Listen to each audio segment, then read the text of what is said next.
चलिए आज उसके आगे से बात करते हैं। इसके पहले हम लोगों ने पढ़ा था संप्रेषण के विविध रूप। आज उसके आगे से बात करते हैं संप्रेषण के प्रयोजन। संप्रेषण का प्रयोजन, संप्रेषण का प्रयोजन।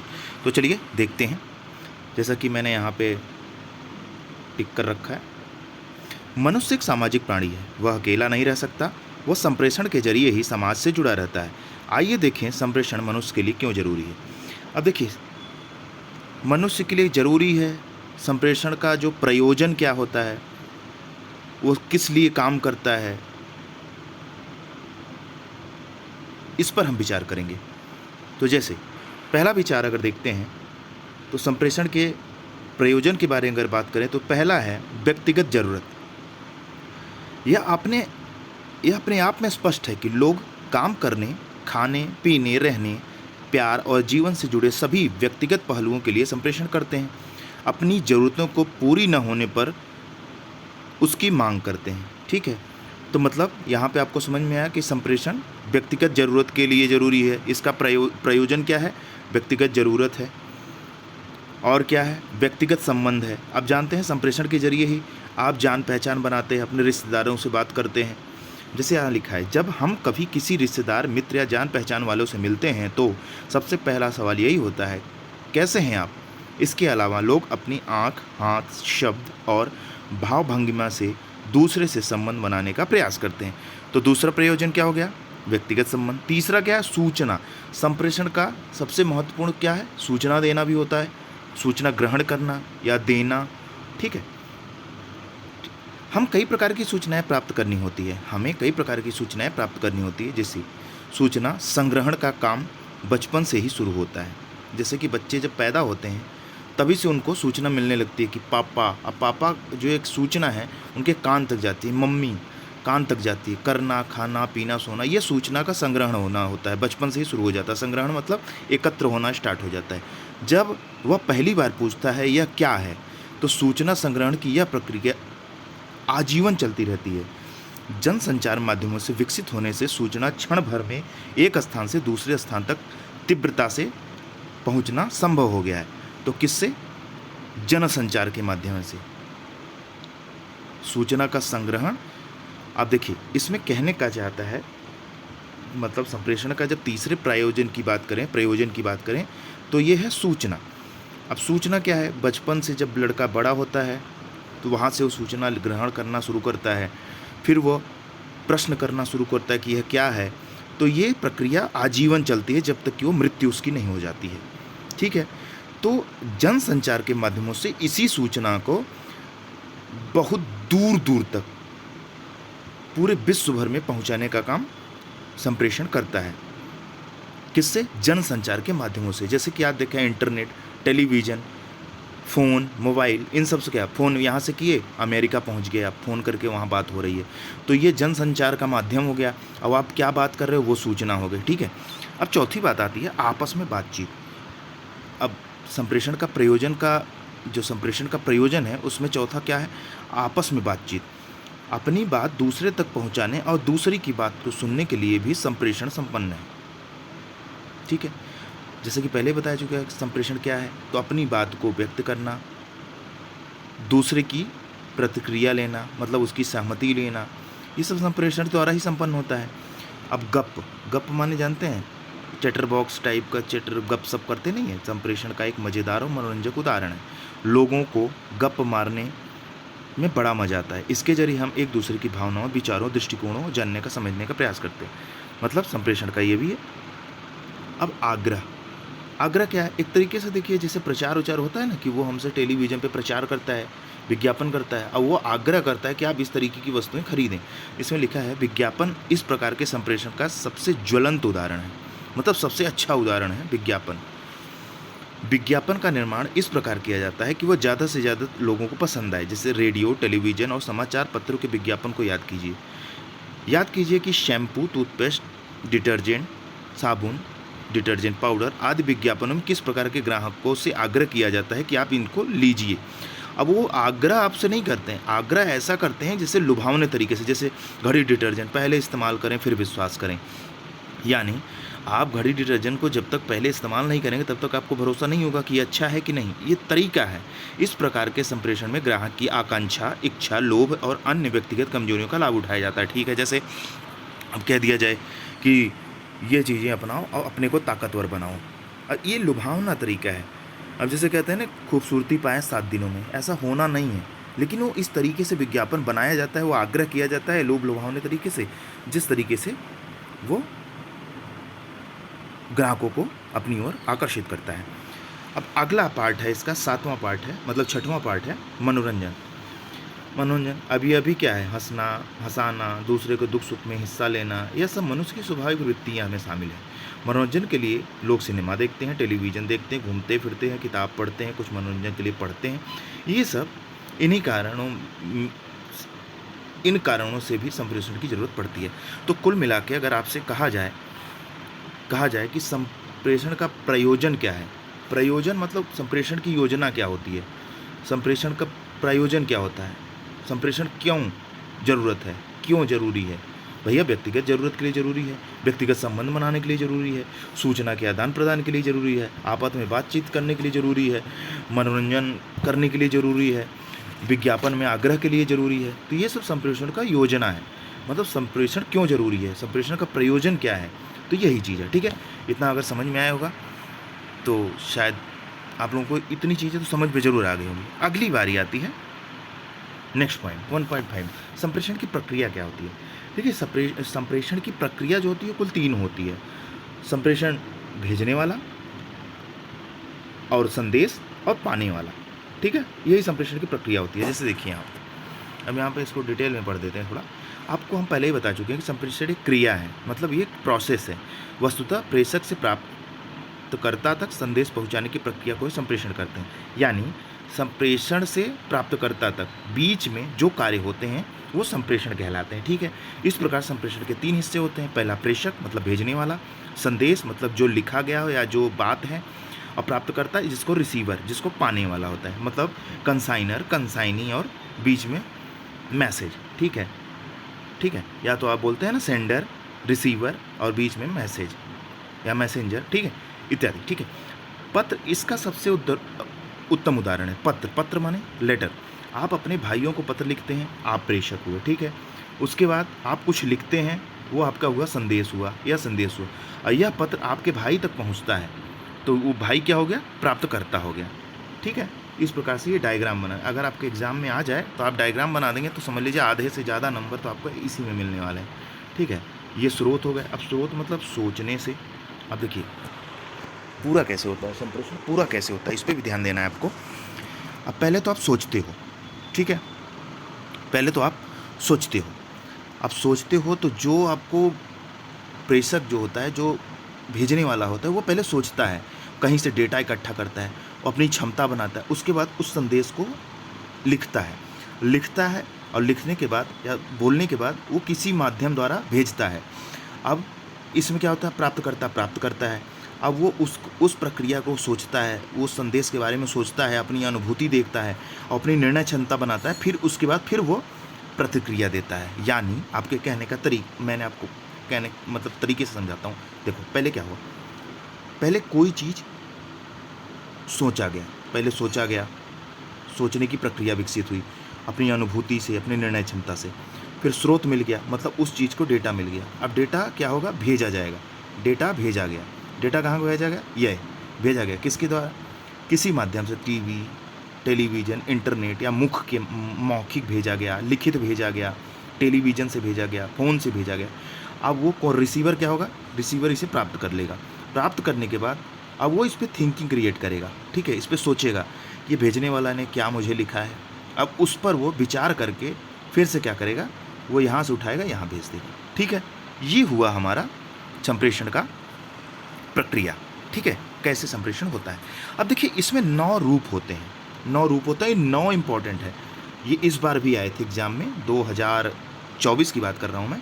ये एग्ज़ाम में आए थे कि संप्रेषण के रूपों को बताइए, प्रमुख तत्वों को बताइए। प्रमुख तत्व क्या होते हैं, देखिए पहले क्या होता है, स्रोत होता है। जैसे कि मैंने पहले बताया, स्रोत कुछ भी हो सकता है, आपके दिमाग की उपज भी हो सकती है, आप अपने से सोच सकते हैं, किसी किताब से लिख सकते हैं, किसी जानकारी को इकट्ठा करके देख सकते हैं, स्रोत हो गया। स्रोत के बाद वक्तृत्व क्षमता, वक्तृत्व क्षमता, ठीक है। तो इनको पूरे को अब ऐसे ऐसे बताऊंगा तो प्रॉब्लम होगी, तो पूरे को एक डिटेल में देखते हैं, ठीक है। तो क्या होगा, स्रोत, वक्तृत्व क्षमता, संदेश, माध्यम, प्राप्तकर्ता, संदेश प्राप्ति, प्रतिक्रिया, संदर्भ और जीवन मूल्य दृष्टिकोण। आपको लगता होगा कि ये क्या भरा पड़ा है, लेकिन इतना ईजी समझाऊंगा कि आपको समझ में आ जाएगा, ठीक है। यहाँ देखिए स्रोत, देखिए स्रोत के बारे में हम क्या कहेंगे। देखिए किसी भी संदेश का जन्म स्रोत से होता है, यानी any message which reach from any source. किसी भी स्रोत का जन्म जो होता है, कोई भी मैसेज का जन्म स्रोत से होता है, किसी न किसी जगह से वो बनता है, ठीक है। जैसे कि खाना बनाना है, खाना बनाने के लिए स्रोत क्या होगा हमारा, दाल ले आया, चावल ले आया, हल्दी मसाले डाले, चक्की से आटे ले आए, आटे को पीसा, बनाया, ये पूरा एक जगह से स्रोत इकट्ठा हो गया, किसी न किसी स्रोत को इकट्ठा हो गया, तो खाना बन गया, तो क्या हो गया, संदेश हो गया। जैसे कि कोई भी आपको समझ लीजिए कि आप किसी एग्ज़ाम की तैयारी कर रहे हैं। अब देखिए आप एग्ज़ाम की तैयारी होते हैं, हिस्ट्री मान लीजिए पढ़ते हैं, तो हिस्ट्री का स्रोत क्या है, पुरातात्विक स्रोत, साहित्यिक स्रोत, दोनों इकट्ठा हुए तो तैयार क्या हुआ, एक हिस्ट्री तैयार हुई। अब पुरातात्विक स्रोत में चले गए तो खुदाई में कहीं सिक्के मिले, कहीं मकान मिला, बिल्डिंग मिला, ये सब मिला, तो ये हो गया पुरातात्विक स्रोत। अब साहित्यिक स्रोत में क्या हो, कहीं पांडुलिपि मिली, कहीं शिलालेख मिले, तो ये हो गया साहित्यिक स्रोत हो गया, कुछ किताबें मिली, तो ये सब मिला के एक हिस्ट्री लिखी गई। इसी तरीके से किसी भी संदेश का जो स्रोत होता है, कहीं ना कहीं से वो निकलता है, निकालते हैं। अब स्रोत कोई व्यक्ति हो सकता है, वह स्रोत अपने विचारों को अभिव्यक्त करना चाहता है, इसके लिए वह अपने अनुभव और भाषा ज्ञान का उपयोग करता है। वह स्रोत या व्यक्ति अपने विचारों को शब्दों में ढालता है और मौखिक संप्रेषण के संदर्भ में इस स्रोत को वक्ता कहते हैं। अगर मौखिक कहता है तो वो वक्ता हो गया, वक्ता मतलब स्पीकर, ठीक है। अब वक्तृत्व क्षमता क्या है, देखिए वक्तृत्व क्षमता, ये थोड़ा सा आपको कठिन लगता होगा, कुछ नहीं कठिन है। विचारों की भाषागत अभिव्यक्ति देने की कला वक्तृत्व क्षमता। विचारों की, यानी आपने जो विचार किया, सोचा, सब कुछ किया, सोर्स इकट्ठा किया, अब उसको एक भाषागत मतलब एक तरीके से लिखना या एक तरीके से विचार करके और उसको बोलना, ये है वक्तृत्व क्षमता। वक्तृत्व, ठीक है। वक्ता की भाषा ऐसी होनी चाहिए जिसके जरिए वह अपने विचारों को स्पष्टता से अभिव्यक्त कर सके और श्रोता अब उसके संदेश को समझ सके। यानी आपके पास मान लीजिए कोई भी स्रोत है, अब स्रोत के हिसाब से अगर आप सेंटेंस फॉर्मेटिंग नहीं कर पाते हैं, एक तरीके से अच्छे से कंप्रीहेंशन नहीं लिख पाते हैं या अच्छे से ढाल नहीं पाते हैं उस विचार को, तो अब जैसे मान लीजिए आपके पास स्रोत है, कहोगे लाओ लोटा में जल, इस तरीके से ये वक्तृत्व क्षमता नहीं है। वक्तृत्व क्षमता क्या है, कृपया मुझे एक गिलास पानी दीजिए या कृपया मुझे एक लोटा पानी दीजिए, ये हो गया वक्तृत्व क्षमता। मतलब अपनी भाषा को बढ़िया से एक तरीके से फ्रेम कर कर लिखना, बोलना, ये वक्तृत्व क्षमता होगी। तीसरा संदेश आप जानते ही हैं, संदेश क्या होता है, कोई भी लिखी बात जो अर्थपूर्ण हो, अभिव्यक्ति, जैसे वक्ता के विचारों की अर्थपूर्ण अभिव्यक्ति को संदेश कहते हैं। मतलब किसी भी विचार को अच्छे ढंग से, सुसंगठित ढंग से, व्याकरण योग्य या किसी अच्छे तरीके से लिख देना, ये संदेश हो गया। अब संदेश क्या हो गया, संदेश के बाद आप क्या करेंगे, संदेश के बाद माध्यम, अब उसको किस माध्यम से पहुंचा रहे हैं। कभी कभी तो सामने से बोल देते हैं, हेलो कहाँ जा रहे हो, आपने बोला, रिसीवर ने रिसीव कर लिया, उसने प्रतिक्रिया देकर I am going to market, मतलब मैं बाजार जा रहा हूँ या कुछ भी, लेकिन किसी माध्यम से भी, मान लीजिए संदेश किसी माध्यम से आपसे प्राप्तकर्ता तक पहुँचता है। मौखिक संप्रेषण में हवा का माध्यम होता है, ठीक है, हवा के द्वारा, हमने बोला तुमने सुन लिया, हवा के द्वारा हो गया। और वक्ता से श्रोता तक संप्रेषण हवा के माध्यम से होता है। वक्ता द्वारा बोला हुआ संदेश हवा में तैरता हुआ श्रोता तक पहुंचता है। अब तो रेडियो में तरंगे, सैटेलाइट आदि के माध्यम से संदेश को दूर दूर तक फैलाया जा सकता है। जनसंचार माध्यम जैसे टेलीविज़न, रेडियो, इंटरनेट द्वारा इनका इस्तेमाल किया जाता है। इसके अलावा लिखित संप्रेषण में जैसे लिपि की माध्यम होती है, समाचार पत्रों द्वारा पहुंचाया जाता है, पत्र लेखन द्वारा पहुंचाया जाता है, मौखिक में हवा द्वारा पहुंचाया जाता है, रेडियो, टेलीविज़न, ये सब एक माध्यम हो गया, ठीक है। अब प्राप्तकर्ता मतलब पांचवा, 9 रूप में पांचवा, 9 तत्व में पांचवा प्राप्तकर्ता होता है, मतलब रिसीव हुआ। अब रिसीव हो गया, अब रिसीव भाई वो अपने हिसाब से इसको पढ़ेगा, लिखेगा, उसके बाद संदेश प्राप्ति, ठीक है। अब वक्त प्राप्तकर्ता के बारे में तो हम जानते हैं, वक्ता या श्रोता जिस पर तक अपना संदेश भेजना चाहता है उसे श्रोता या प्राप्तकर्ता कहते हैं। ठीक है, मतलब जिसको आप बोलते हैं और सुनने वाला उसे श्रोता बोलते हैं, या उसी संदेश को सुनने वाले को प्राप्तकर्ता भी कहते हैं। मौखिक संप्रेषण में श्रोता ही प्राप्तकर्ता होता है। ठीक है, जो संदेश ग्रहण करता है। यह भी हो सकता है कि संदेश जिसके लिए तैयार किया गया हो उसके अतिरिक्त दूसरा श्रोता भी उस संदेश को सुन ले, उन पर उस संदेश का प्रभाव पड़ सकता है। मान लीजिए हम किसी दोस्त का हंसी मजाक उड़ा रहे हैं, वो हमारी बात सुन ले, जिस तक हम अपना संदेश नहीं पहुंचाना चाहते हैं उस तक संदेश पहुंच गया, इससे दोस्ती खतरे में पड़ सकती है। ठीक है, अब बारी आती है संदेश प्राप्ति। संदेश प्राप्ति क्या है? जो मिलता है, जो संदेश प्राप्त होता है, जो लेटर या कुछ लिखा हुआ प्राप्त होता है, वो संदेश प्राप्ति हो गई। प्राप्तकर्ता द्वारा संदेश को विचारों में ढालने की प्रक्रिया को संदेश प्राप्ति कहते हैं। अंग्रेजी में इसे डिकोडिंग कहा जाता है। संदेश प्राप्ति सर्वोत्तम स्थिति वह होती है जिसमें श्रोता वक्ता दोनों भेजे गए संदेश को उसी तरह समझता है जिस तरह वक्ता कहना चाहता है। जैसे मैं कहूँ कि आप बहुत ही सुंदर लग रहे हो, बहुत ही हैंडसम लग रहे हो, अगर वो इसी तरीके से इसको समझ लिया तो संदेश प्राप्ति अच्छी हो गई। और नहीं कह लिया बड़े सुंदर लग रहे हो, अब मतलब एक तरीके से कटाक्ष हो गया, अब उसको वो बुरा भी मान सकता है। तो उसके कहने का मतलब है कि संदेश प्राप्ति वो चीज़ है कि जिस तरीके से वक्ता कहना चाहे और उसी तरीके से श्रोता समझ ले, वो संदेश प्राप्ति सर्वोत्तम स्थिति यही होती है, इनके कहने का मतलब है। ठीक है, श्रोता और वक्ता की भूमिका बदलती रहती है, अर्थात श्रोता वक्ता की भूमिका निभाने लगता है और वक्ता श्रोता की भूमिका निभाने लगता है। जैसे मैंने आपको बोला और आपने उल्टा मुझसे सवाल किया या मुझे दोहराया। जैसे ध्यान दीजिए, टेलीफोन पर बातचीत करते समय आप वक्ता होते हैं, दूसरी ओर पर टेलीफोन सुन रहा व्यक्ति श्रोता होता है, की भूमिका निभा रहा होता है। फिर जब वह आपकी बात का जवाब देने लगता है तो वह श्रोता बन जाता है और आप प्राप्तकर्ता बन जाते हैं। यानी संदेश प्राप्ति का मतलब मैंने पहले बताया कि वो प्राप्त करे और उसकी प्रतिक्रिया दे। अब प्रतिक्रिया यहाँ 7वां रूप हो गई। प्रतिक्रिया मतलब आप उसी चीज़ का जवाब दीजिए। ठीक है, अब संदर्भ क्या है? संदर्भ कोई भी संप्रेषण किसी न किसी संदर्भ से जुड़ा होता है, माने प्रतिक्रिया के बाद संदर्भ आ गया। यह संदर्भ शारीरिक भी हो सकता है, मानसिक, मनोवैज्ञानिक, सांस्कृतिक, राजनीतिक, किसी भी चीज़ का संदर्भ हो सकता है। जैसे मान लीजिए कि मैं किसी संदर्भ में आपको लेटर लिखा, मैंने कहा कि आपसे छुट्टी चाहिए, तो ये संदर्भ क्या हो गया? हमारी छुट्टी का संदर्भ हो गया। मैंने कह दिया आपके पिताजी की मृत्यु हो गई, तो माने दुख का संदर्भ हो गया, संदर्भ हो गया। ठीक है, जैसे उदाहरण के लिए यदि आप दीवार पर कील ठोक रहे हो और हथौड़ा आपकी उंगली पर लग जाए तो वहाँ कोई न हो तो आपके मुंह से अशब्द भी निकल सकता है, परंतु यदि वह आपकी माँ या पिता मौजूद हों तो शायद अशब्द आपके मुंह से न निकले। आप कहो ओ माँ या बाबूजी, इस समय आप केवल अपने आप से ही बात नहीं कर रहे हो, बल्कि आप अपने माता पिता को भी संदेश पहुंचा रहे हो। इसी प्रकार मित्र से बात करते समय, सहकर्मी से बात करते समय, शहर में अपने पड़ोसी से बात करते समय, गांव में अपने सगे संबंधी से बात करते समय आपको संदेश का स्वरूप एक सा नहीं रहता है। हम हर परिवेश में अलग अलग ढंग से संप्रेषित करते हैं। ठीक है, संदर्भ ये हो गया।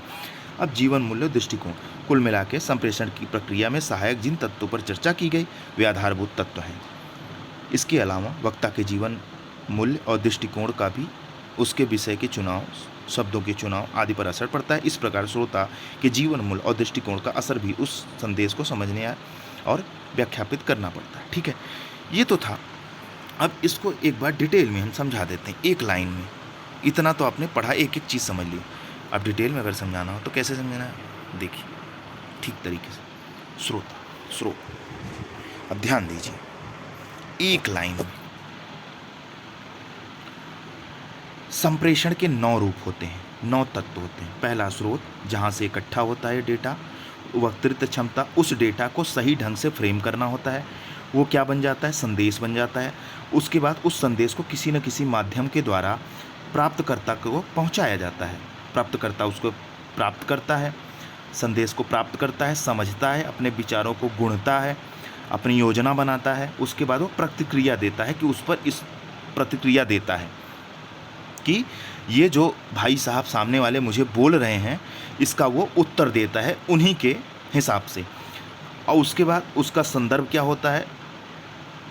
प्रतिक्रिया के बाद उसका संदर्भ दोनों लगा लेते हैं कि ये किस संदर्भ में है, क्या है। और इस जो संप्रेषण जो हो रहा है इसका जीवन के मूल्य और दृष्टिकोण पर क्या असर पड़ेगा। ठीक है, ये था हमारा आज का टॉपिक। तो आज के लिए इतना ही। अगर सेशन पसंद आया होगा तो लाइक, सब्सक्राइब और शेयर करते रहिएगा, जिससे कि हमें वीडियो बनाने में असुविधा ना हो, क्योंकि आपका लाइक, सब्सक्राइब, शेयर ही प्रोत्साहन बढ़ाता है। जय हिंद, जय भारत।